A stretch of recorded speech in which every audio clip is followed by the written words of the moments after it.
So good afternoon, and thank you everyone for joining the Australian Red Cross for the Recovery Uncovered series. Today's session will be on preparing for severe weather in a changing climate, and we'll be exploring the latest findings from the third edition of IAG's Severe Weather in a Changing Climate report. My name is Erin Pally, and I'm the National Manager at Australian Red Cross, and as always, I'm delighted to be your host today. I'd like to start by acknowledging the traditional owners of the lands in which we're all joining from today. I'm joining from Naarm on the lands of the Wurundjeri people of the Kulin Nation. I'd like to pay my respects to their elders past, present and future, and any Aboriginal and Torres Strait Islander people on the call with us today. Now, before we begin, I've just got some brief housekeeping notes. We are recording today's session, and that will be, the link will be made available afterwards, as well as all the links to the resources that we'll be sharing throughout the webinar. We are using the Q&A function, so please put any questions that you have in the chat, and you can upvote questions. We've got a presentation, and then we'll be asking our panelist some questions after he presents. And I encourage you all to introduce yourself, use the chat window to share any insights, thoughts or reflections, but just a reminder to please remain respectful to everybody today. So this is the last webinar in the Recovery Uncovered series for this year. We will be continuing this next year as well. And it's a little bit different from our usual, which is hosted by the Disaster Recovery Mentors. We've designed these webinars to provide recovery workers and practitioners with insights into disaster recovery from an expert perspective, as well as community perspective. And the series also draws on plenty of research available to inform our work in recovery and building community resilience for the future. I am so happy to say that today we are joined by IAG's Natural Perils Executive Manager, Peter Chan, who's going to unpack the latest findings from the Severe Weather in a Changing Climate report. That's a third edition. He's going to explore some of the shifting patterns of Australia's climate, from cyclones and floods to bushfires and sea level changes. As many of our audience members are recovery workers, policymakers and people working and living in with communities impacted by disasters, we wanted to be able to have this session to provide you with some of the insights and the science that this means for Australians across Australia. And we hope that the provision of this information will help you better support the communities in the face of increasingly complex weather events as we head into the next season. I just want to introduce Peter, who's on the call. We'll go to the next slide, please. And before, thank you, beautiful. So before I pass to Peter, I'd just like to introduce him. So he's got over 25 years of experience in private weather consultancy and natural perils research for the insurance and reinsurance sectors. He developed a passion for extreme weather during his personal encounters with typhoons in Hong Kong during his childhood. After graduating at Macquarie University with an atmospheric science degree, he began his career at Weather Zone in Sydney, where he worked in operational weather forecasting, media, client services and project management. He joined IAG in 2006 and now leads the Natural Perils team to conduct targeted weather and climate research and to build natural perils models for pricing and reinsurance and to respond to major events. I'm so excited to have you, and we are so lucky to hear from you today to understand some pretty comprehensive research that you've been working on for quite a long time. So thank you so much, Peter. I'll throw to you. Thank you, Erin and Red Cross, for the opportunity. Let me just switch on my share screen. Bear with me. Okay. Hope that's And we're, coming through. yeah, that's looking great. That's perfect. Okay. Thank you. Perfect. And thanks for the introduction as well, Erin. And besides my professional career, a bit more about myself outside of work. I love the piano and traveling, so happy to connect to anyone who are into those passions. And I also want to acknowledge that I'm currently on the lands of the Camaragal people. So I also pay my respects to the elders past, present, and future. So what is the report? So it's called the Severe Weather in a Changing Climate. It's the latest interpretation of how climate change is influencing the various weather perils that Erin touched on earlier. This is a third edition. So we started in 2019 as the first edition, and then we had a second one 1 year later in 2020. But a lot has moved on in the last 5 years. So in this particular paper, we have 9 authors co-authoring this, because we do need to draw on many types of expertise within climate science to bring it all together. We engage with 10 peer reviewers, mostly in the Australian space, to make sure we get the experts' view for each peril that we are reviewing and coordinating. It's been a painful 18 months, but very rewarding. So a lot of work to bring this report together. The report that you see on the IAG website is 120 pages long, so great for bedtime reading. But the good news is there's a really good executive summary up the front, and each chapter and peril, there's also a great summary within it to make it more digestible. We'll cover all 6 perils today. And the report draws on over 360 pieces of scientific research globally and in Australia as well. And on top of that, the report, we're partnering with the US National Center for Atmospheric Research, or NCAR. They also do some targeted modeling in terms of tropical cyclones and other perils as part of the contribution to the entire package of reporting. Okay, so before I dive into the 6 perils, I'll try to provide some more global context before we go to the Australian context. So this is a very stark-looking graph showing global temperature for the past 150 years, 170 years or so. And the trend is very, very clear that we are at the warmest for a long time in the current decade. So we're currently roughly 1.4 degrees above the pre-industrial times, which is mostly defined as the second half of the 19th century. And the primary cause of this warming is the greenhouse effect. So a key greenhouse gas is carbon dioxide. And you can see that by looking at ice cores, we can map the temperature or carbon dioxide trends all the way to about 800,000 years ago. It does fluctuate, go through cycles, ice ages, out of ice ages many times over the 800,000 years. But what's pretty clear is that in the past decades and 150 years or so, it's really increasing at a rate that is unprecedented for at least what the ice cores tell us. And in terms of temperatures, it's not just the atmospheric temperature, the ocean is also warming. And this is a chart showing the change in ocean heat content over the last 70 years or so. Why am I talking about ocean? 2 key drivers. Tropical cyclones thrive on a warm ocean. So having a warm ocean provides the fuel that tropical cyclones like. I'll talk more about cyclones a bit later on. And having a warmer ocean also provides more moisture to be sustained in the atmosphere, in the system.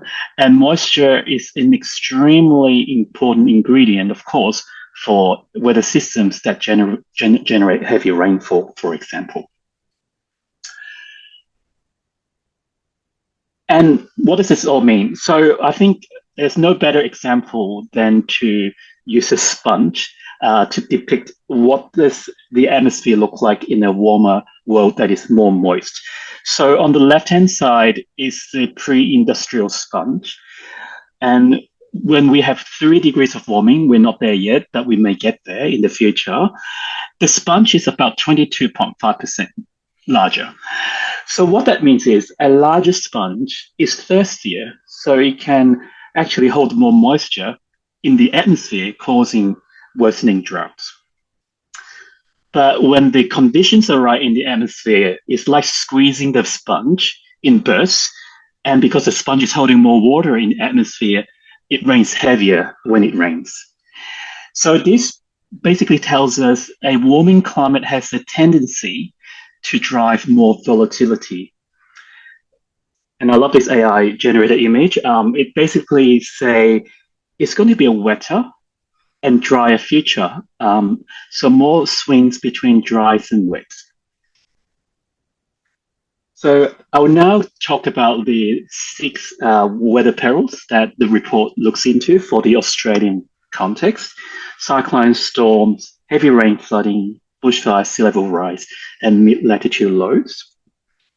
But what also we are talking about in the report is when things happen together or in close succession, there's a compounding and connected extreme impact as well. So we see that many types of weather are either increasing in frequency or severity. So when these things are multiplied together, it increasing the chances of compounding impacts. So I'll give you 2 quick examples. Number one, Black Summer fires, which is not that far away, about 6 years ago, we saw multiple fires going from Queensland through to New South Wales, Victoria, South Australia, and Tasmania over 6 months. So the combined impact exceeded those of previous catastrophic bushfires in modern Australian history. The other recent example in Australia is early 2022, when record-breaking floods were caused by a series of weather systems. So one's coming on top of each other in terms of impacts, and that adds to the compounding impacts of the rainfall and flooding. And also, this is a big problem in terms of statistics for insurance and the community. So recently we saw Cyclone Alfred early this year. Not a very strong cyclone, but it's quite rare to have cyclones in Southeast Queensland. Caused 1 death, unfortunately, 125,000 claims for insurance market, over $1.4 billion loss. And also many people were without power for a week. And I mentioned about 2022, that event led to 246,000 claims and $6.44 billion of insured losses. And there were a bunch of severe thunderstorms during the Christmas period in 2023. That event led to over 100,000 claims and $1.6 billion of losses in the insurance market. And the bushfires during Black Summer devastated people, with causing 40,000 claims and $2.4 billion of insured losses. And of course, the nature and ecology damage was much more substantial given the amount of bushland burnt during that period. I will now hop on to the first key peril that I will touch on, tropical cyclones. So they bring destructive winds, intense rainfall, flash and river flooding, storm surge, and wave impacts when they occur. And Australia sees them every year affecting our tropical or subtropical regions. In a warming climate, cyclones are more likely to reach high intensities despite a decline in the total numbers. A few weeks ago, we saw Hurricane Melissa on the satellite picture imagery on the left there. It packed winds well in excess of 300 kilometers per hour. So quite unimaginable strength. It was one of the strongest hurricanes or tropical cyclones to ever make landfall in the Atlantic. It's almost imagining a 20, 30 kilometer wide high-grade tornado going on for hours in the worst part. So it's not like a 1 minute thing. It went for many hours at those extreme wind speeds. And we saw pictures from the aftermath really highlights the power of tropical cyclones is incredibly damaging. And one key factor contributing for the ferocity of Melissa was a really deep layer of super warm waters in the Caribbean Sea during the cyclone. And that links back to the earlier comment I made about the importance or the impacts of the warming ocean. And we also see an increasing trend in intensity elsewhere, including Australia. And for example, during the 22 and 23 cyclone season, 3 years ago, we saw 3 cyclones reaching Category 5 status. The names were Darian, Herman, and Ilsa. So that's just an example. We're not saying that season was totally linked to climate change. It's more the trend of seeing more and more of these systems globally that are reaching higher categories when they occur. The other key impact for cyclone is rainfall, and some of the latest research IAG has done with the US NCAR shows that for cyclone rainfall, there will be roughly an increase of 40% more rainfall for cyclones in the 2070s compared to the 1950s. So the trend of increasing rainfall is also very important to observe during cyclones. And in a warming climate, cyclones are likely to also maintain intensity further away from the tropics. So what I'm trying to highlight are 3 regions: Southeast Queensland, Northeast New South Wales, and Southwest Western Australia. These regions have building codes that are slightly less stringent than further north because they're a bit rarer to see high category cyclones. So they're not really built to withstand high-end category cyclones. Now, I just want to cast our minds back about 4 years ago. April 2021, Cyclone Seroja hit the west coast near the town of Kalbarri as a Category 3 system. Winds were up to 170 kilometers per hour. And the interesting thing was, this was the region that has a similar building code, or same building code as Southeast Queensland and Northeast New South Wales. And the pictures on the screen shows they had really major damage, not just fences down and trees down, like there were unroofing of houses, walls tumbling on many houses. And I think that is a really important data point amidst the devastation we saw, that if we see similar wind speeds in Southeast Queensland, and I think alarmingly earlier, before Cyclone Alfred made landfall, early predictions were for a Category 2 or high-end Category 2 cyclone, so not too far from the low Cat 3 we saw in Seroja.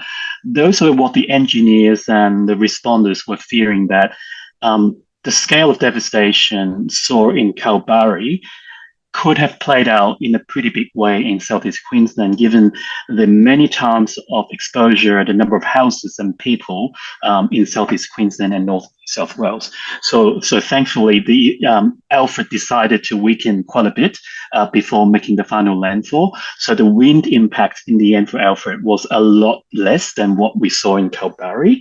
But nonetheless, there was significant rainfall and flooding, and a lot of people were affected by the event early this year.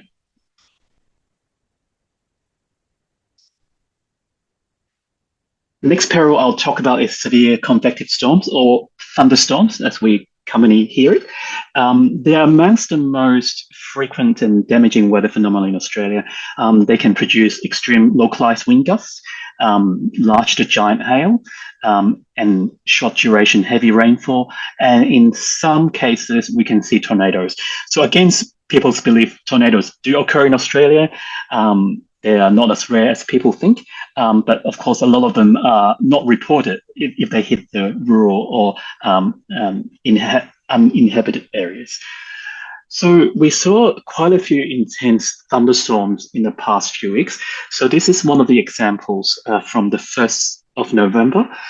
This was the severe storm track that hit southeast Queensland, affecting towns like Clifton and Pratton. You can see that they're not very wide. They may be usually a few kilometers wide, but sometimes they can track really long. So this particular storm cell tracked for over 220 kilometers and lasted for over five hours. And the maximum hail size recorded was around 10 centimeters. So some of these photos are not quite 10. So these are golf ball size hailstones. And the largest ones reported on the ground was up to 10 centimeters.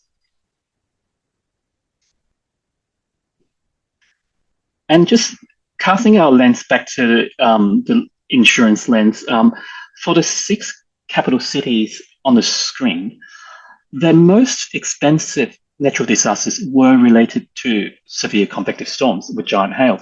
And topping the list, for those old enough, April 99, 14th of April 99, eastern suburbs got hit by hailstones as big as 13 centimeters. And insured losses were over $8 billion in today's dollars. And for the other 5 cities, really big hail and causing tons of damage and devastation over the last 20 years or so. And some of the latest science is trying to understand what are the trends, which areas are getting more hail days and which areas are getting less. So the map on the right is a study from University of New South Wales 2 years ago, Dr. Tim Rupak and his team. They try to understand how the environment for hail has changed from 1979 to 2021. So it's a pretty simple map. Anything red means more days that are conducive to hail development in this period, and blue means less days. So the good news is most of the country is blue. So that's one side of the story. However, the warmer colors are in really large population regions in Australia, down from south of Brisbane through eastern New South Wales, through ACT, eastern Victoria, northern Tasmania, and also in southwest Western Australia. So this is some of the trends that the studies have seen. And in a warming climate, we're likely to see this trend to continue, but I think this is a really developing area of research that is a really hard topic to research because to observe hail is very difficult. That's why the scientists have to use other techniques to provide proxies to understand and research hail. And in a warmer climate, hail size distribution will also change. So some of the studies that we have explored tells us that there will be less smaller hail events, and that's because of a warming climate, leading to more melting of the hailstones before they reach the ground. However, for the larger hail events, they will become more dominant because in a warming climate, 2 key thunderstorm ingredients are actually increasing. They are the low level moisture and also the atmospheric instability. So this is quite a complex interplay, right? You got less small hail events, maybe less hail events overall, but when they do occur, when they get larger, they're likely to be sustained and develop and be followed through. And some of the, another recent study that we explored was trying to project forward into the future. And that particular study tells us that there will be an increase of 29% in frequency of giant hail in the Sydney and Canberra region by the end of the century. So these are really long-term climate projections, and an increase of 15% for Brisbane in terms of giant hail frequency by the end of the century. And the return period of the 10 centimeter hailstones for Melbourne, similar to the ones that occurred in March 2010 on the screen to your top left, the frequency will increase from 1 in 20 years to 1 in 3 years by the end of the century. So that is like early research. But we can't take every single piece of new research uh, um, um, to the full extent. But these are the growing signs from the latest research that the trend is likely to increase in the southern parts of the country for giant hail risk. Okay, I'll move on to rainfall and flooding. So as I alluded to earlier, rainfall is likely to get heavier um, in a warmer world. So the map on the right shows that for regions to the north, to the east, and southeast of the country, there are two trends occurring. Firstly, the lighter rain events is actually going to decrease. But for the heavier rain events, they're going to increase. So similar trend to the hail. The weaker events are getting less, but the heavier events are getting more. And that's the trend will likely play through for the rainfall peril as well. And in the southwestern part of the country and parts of South Australia, there's a different trend going on. There's a drying trend going on in those regions, and that's likely caused by a shift in the weather patterns of the rain-producing frontal systems further away. So they're getting less hits from the cold front and less rainfall as a result. So I think there are different challenges in different parts of the country. In the southwest, it will be more on managing water for communities, and in particular, of course, the agriculture sector have to adapt to a changing environment.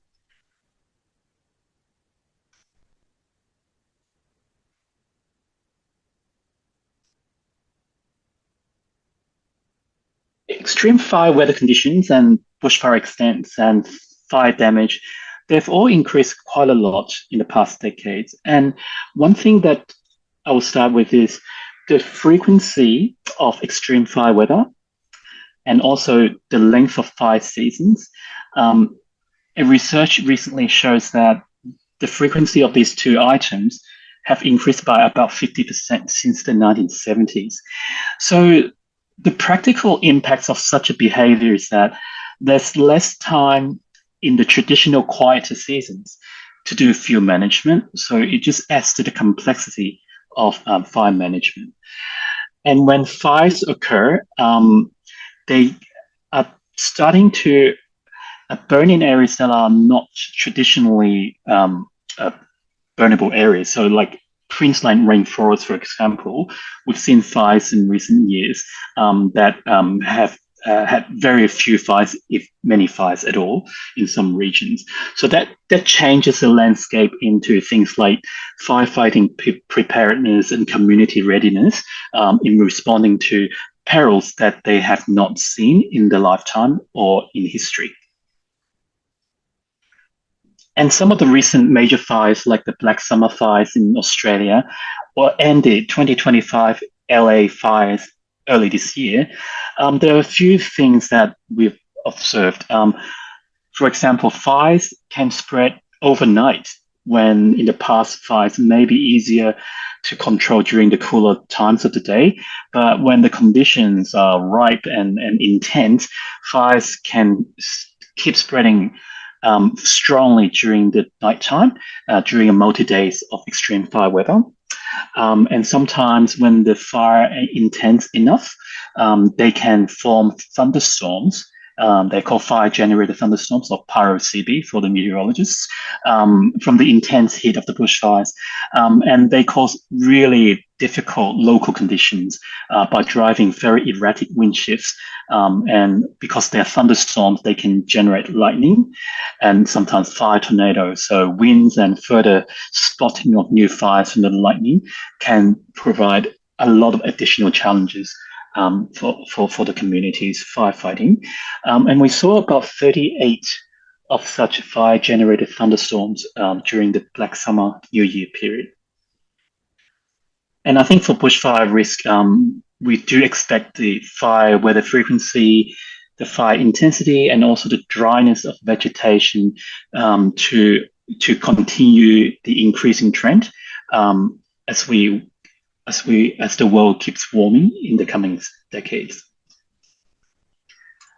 And a recent study from the New South Wales government is shown on the right-hand side. They try to model the number of severe fire danger days from now to the end of the century.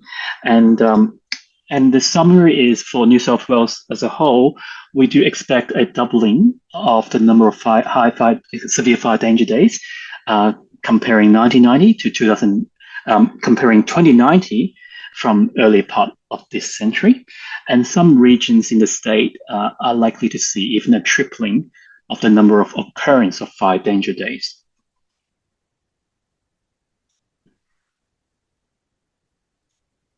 Sea level rises, they, of course, are extremely important for our coastal communities.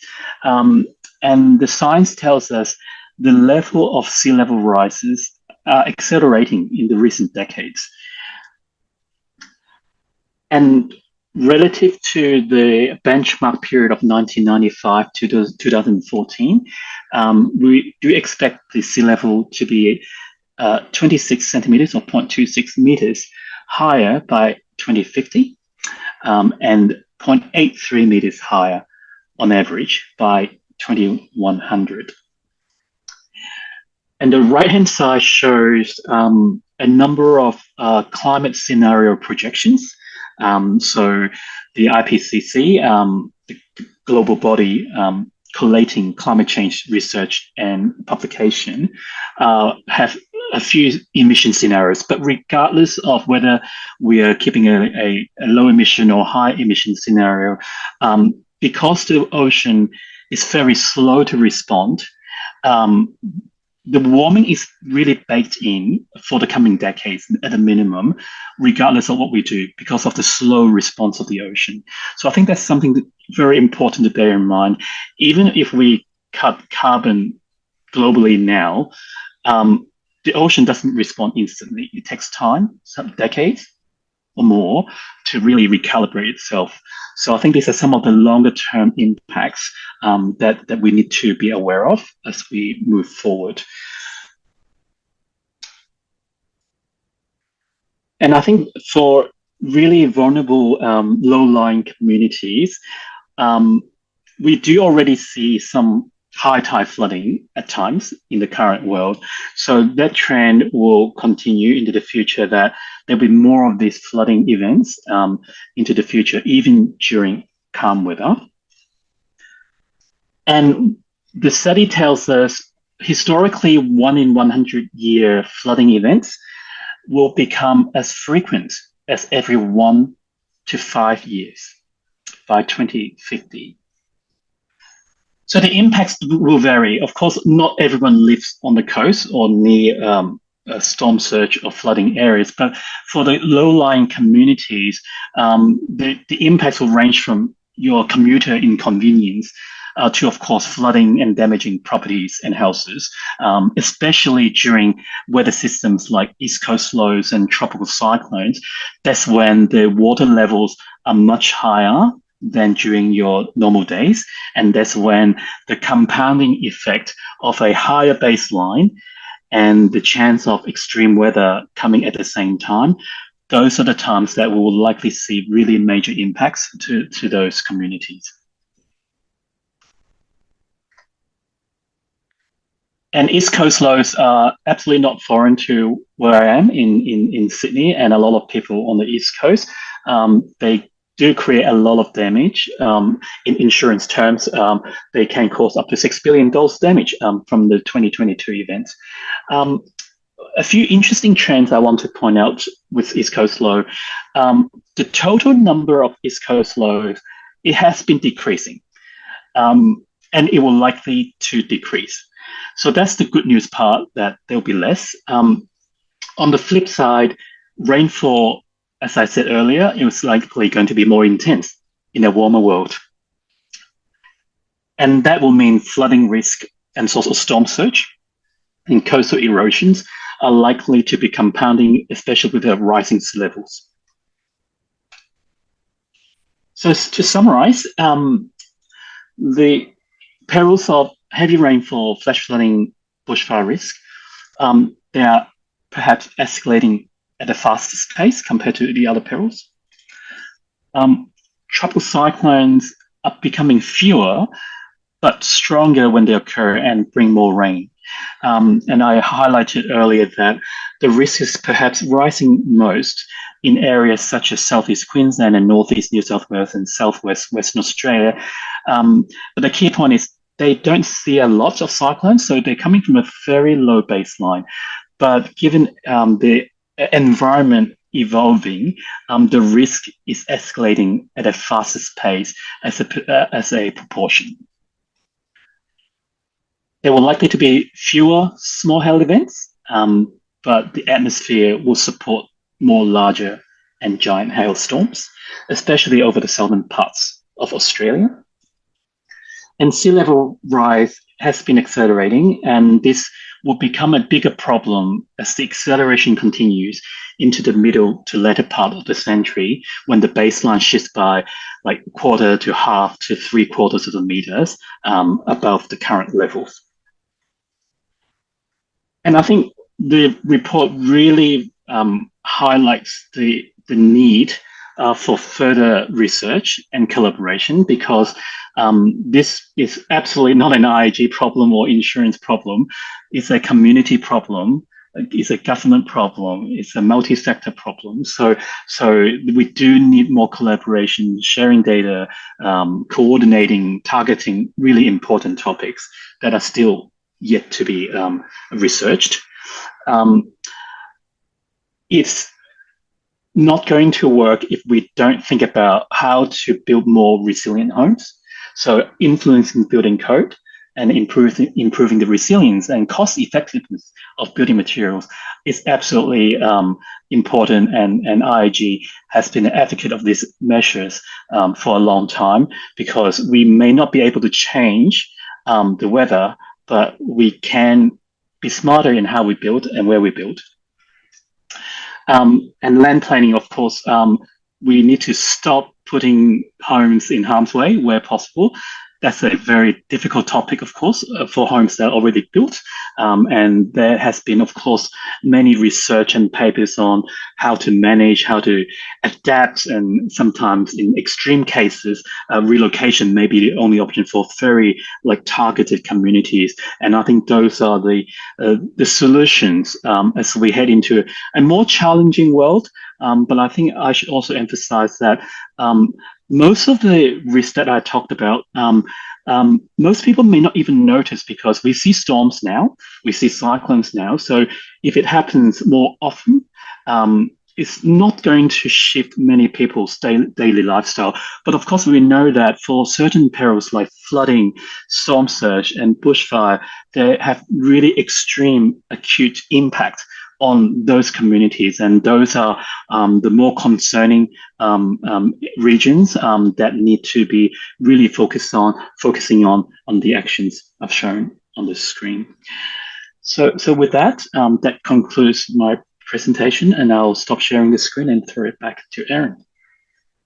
Thank you so much, Peter. It's so interesting and, to be honest, a little overwhelming seeing all those graphs. I have got one question in the chat asking about one of the slides in particular on rainfall and river flow. The question, I think, is just about understanding the map a bit more around the areas that remain white and whether they are anticipated not to change at all, or if they've just not been mapped. I think it was that blue and red. Yeah. So I'm trying to reshare my screen. Give me 1 second. I'll bring it back up. And I promise that's the only question that's about the actual understanding the graphs a bit better. Yeah. Okay. So hopefully that's coming through. That's a great question. So this graph is actually a summary from the scientific study done by Conrad Wesco, who did a massively impressive study on how the rainfall and flooding trends. So I do refer you to go to the paper. The paper goes a lot deeper into breaking down not just a summary map like this, but understanding the really frequent rainfall to the really infrequent rainfall in a trend per region. So I think what I've depicted are the summary by region. So there may be no study or insignificant trends in the centre part of Australia, but I think the catchments highlighted would have covered at least 95% of the communities. So I think that's my short answer, but happy to be connected to explore. And it's also covered in much more details in the paper as well, in our report. Thank you so much. Oops, I've just, sorry about that. Now, I think you sort of talked about this quite at length anyway, but just around, I guess, for people who are looking, like, what are the fastest changing perils? I mean, it's a lot of them. It's a bit overwhelming to look at it all in at once, but just thinking about, if you're trying to, if policymakers or communities are thinking about what to try to tackle, I guess, to help them think about what would be worth thinking about first. Yeah, so I think I'll bring it back to my summary. I think we've seen a lot of examples of intense rainfall. So 2022 in Australia, the Auckland severe rainfall a few years ago. Those are just some examples that what a warmer and moister atmosphere is capable of, and those are short duration rainfall. The reason why I single out short duration rainfall is the multi-day rainfall types of events are quite different. They're driven by different mechanisms. So there's more uncertainty for the multi-day, longer duration rainfall. Bushfire risk is quite concerning. I think most indicators are just going one way in terms of the bushfire risk, and they can have a multiplying effect in terms of vegetation dryness, the number of days with extreme bushfire, and also those shorter periods of doing fire management during the quieter times of the day or quieter times of the year. We've seen expansion of the fire season. So those are adding to the complexity of solving this challenge. Yeah, okay. And just following on to that question, one from the audience around, are the time horizons the same for the different peril extremes discussed? So are we going to be experiencing these intensifying events all at the same time, or are some of them coming later down the track? So I think that's a very good question and something that is not easy to answer, because we're not going to see everything escalating at 5% per year for the next 100 years. Besides climate change, there are natural cycles that keeps occurring with El Nino, La Nina, different timescales of atmospheric changes. So you have this really complex interaction of multiple weather systems, climate systems. So no, not everything will go up at the same time together. But I think when things offset each other, like let's say two climate signals offset each other, we may actually get less during that period. But when they coincide and reinforce each other, that's when we may have, quite a few extremes happening in a short period. And I think we saw that in some of the strong rainfall events during La Niñas 3-4 years ago. Those periods have multiple weather signals converging, contributing to the super wet signal and eventually the flooding. Yep, amazing. What are some of the areas of uncertainty, like you were talking about the need for more research and collaboration and knowing how we bring that all together, but what are some of the key gaps, I guess, in what we know and where we need to kind of make sure that we're paying attention to learn more? Yeah, and I think this is a really good topic for one of the purpose of our report is to connect with the scientific research community and telling them, okay, this is what we see, and these are the gaps. So some of the things we are highlighting include thunderstorms, hail. Hail is really difficult, as I said. And we know that the smaller hail events don't really do a lot of damage. They may be annoying. They may damage your flowers and your crops for the farmers, but that's important for them. But in terms of general property and motor damage, you don't get a lot of damage until you get a golf ball size or larger. And so understanding hail risk is important, but understanding the change in the giant hail risk bucket is even more important because they bring more insurance damage, they bring more community damage impacts. So that's one bucket. Tropical cyclones is the other area that I think more work needs to be done, because if you think about climate modeling, like it's all down to the grid squares that they can model, that can compute weather or climate going forward.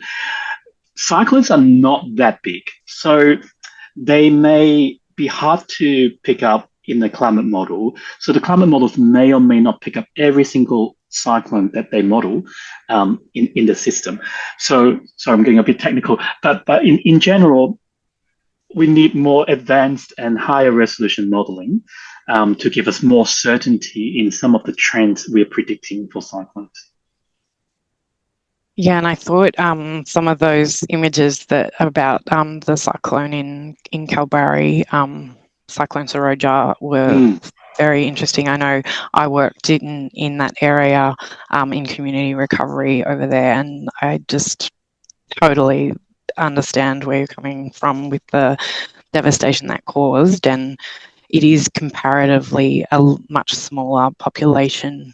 While it was a big area with 13 local government areas impacted, that was quite sparsely populated. But the same thing on the East Coast is a bit more concerning, I guess. Very concerning, yeah. Very when concerning. I talk to all the engineers and assessors, it's also a supply issue. Like a lot of the trades are really tied up with existing work, and also the Olympics coming up in Brisbane.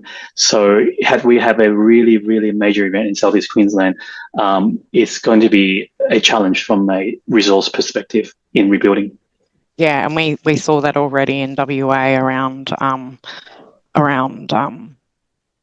the availability of tradespeople to do the repairs, and even to get them into that area was really tricky. So yeah, huge logistical challenge. Someone has just put in the chat, and I'll just remind people you can use the Q&A, but they've said, does the research also look at intense heat waves and how that will impact?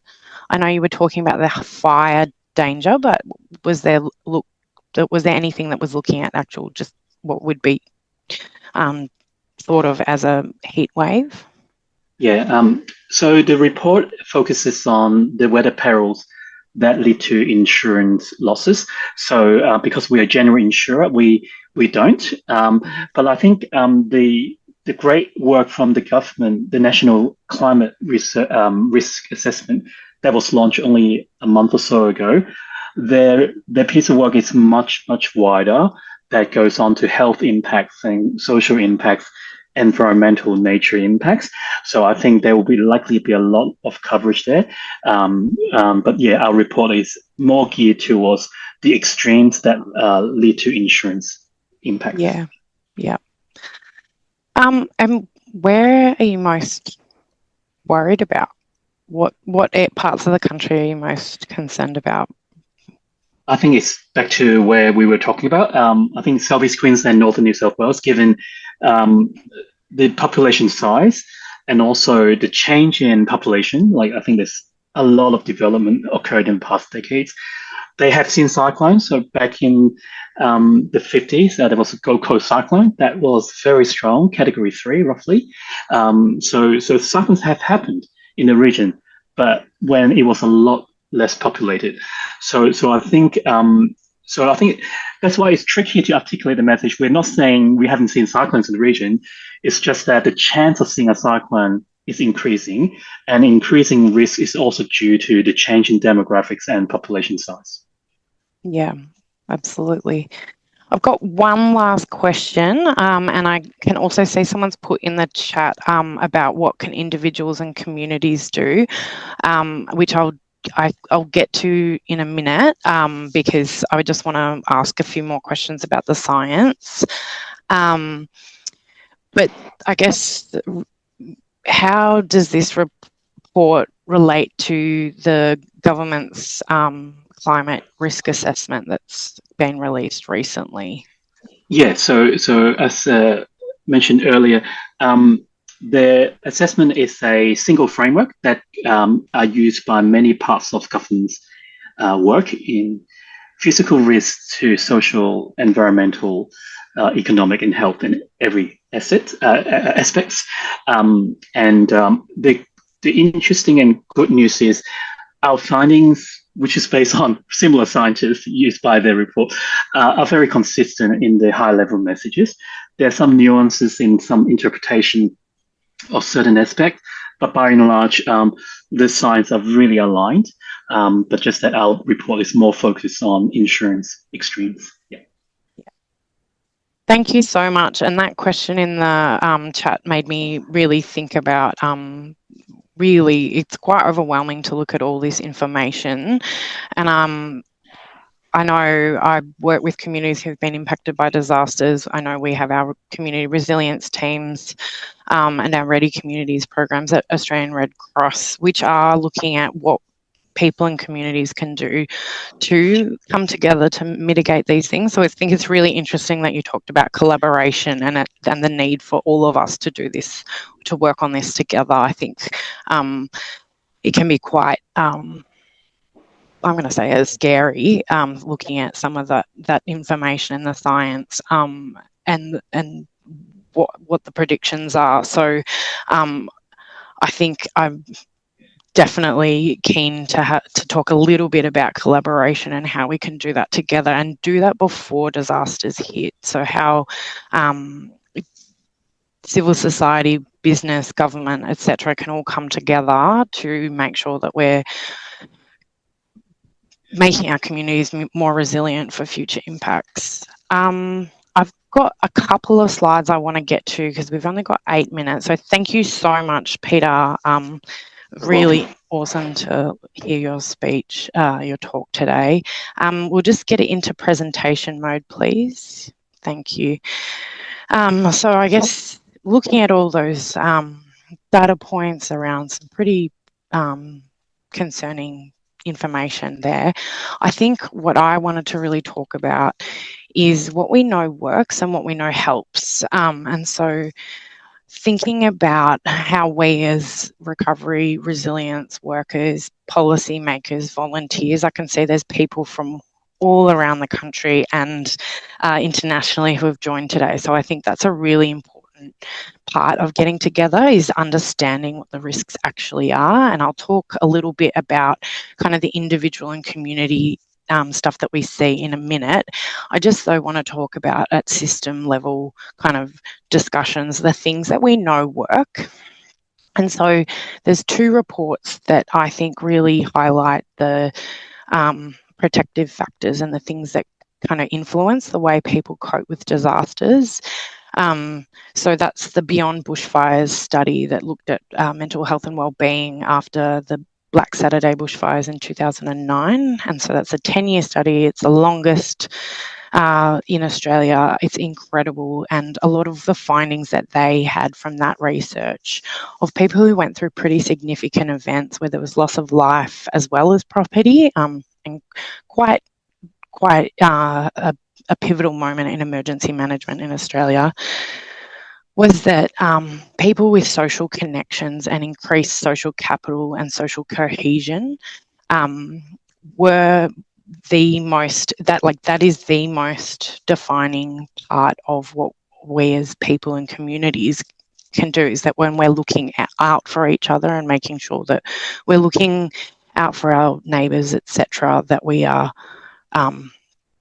supporting each other. So That said, so participation in local community groups or volunteering is seen to be a positive factor. So if you've ever been thinking about volunteering for an organisation, now is the time.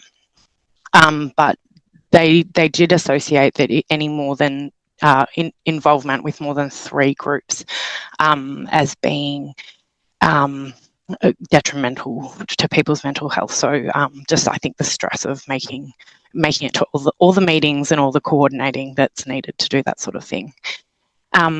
Access to clear, relevant and timely information, which I'll briefly touch on. So obviously there's this report, there's the fact sheet associated, so people can kind of have a look at their own, at what the research is saying, but then also things like getting, and we talk about it at Red Cross, get in the know, get connected, get organised and get packing.